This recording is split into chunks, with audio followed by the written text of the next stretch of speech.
Namaste, friends. The worst of our nightmares and fears came true recently.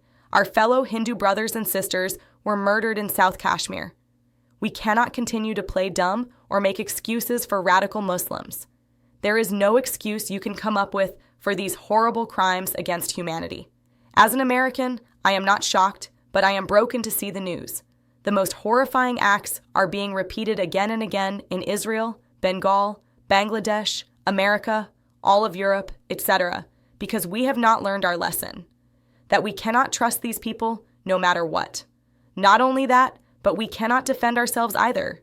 If just one Hindu retaliates against radical Muslims and protests to defend themselves, there will be consequences for that Hindu. But if a group of Muslims murders Hindus, it is like Balasaheb Thackeray said, no one cares. No one will speak up for the Hindus, as he stated. The media continues to profess their undying love for the peaceful community by stating it's a militant attack. Really? Really? The headlines are disgusting in that they never seem to use that forbidden M word or two words RI. That is extremely dangerous for the world right now, when this horrible genocide of non-believers is not being stated for what it actually is.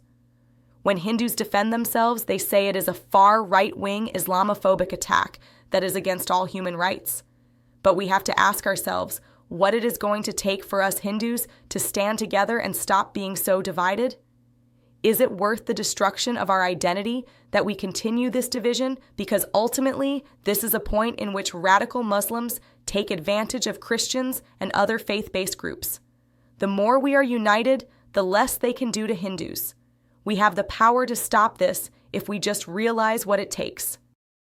We have had enough of this, because if radical Muslims actually were going to fight fair, they would fight soldiers themselves, not always go for peaceful events where they intentionally murder innocent people. These people don't fight fair, and they murder non-Muslims for pleasure. It is fun for them. To continue to be so naive is too dangerous now.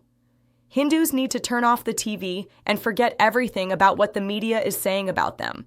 But we must stop forgetting what is happening and move on to something else the next day. We cannot let this become just another act of violence for us and just another 9/11 or 26/11.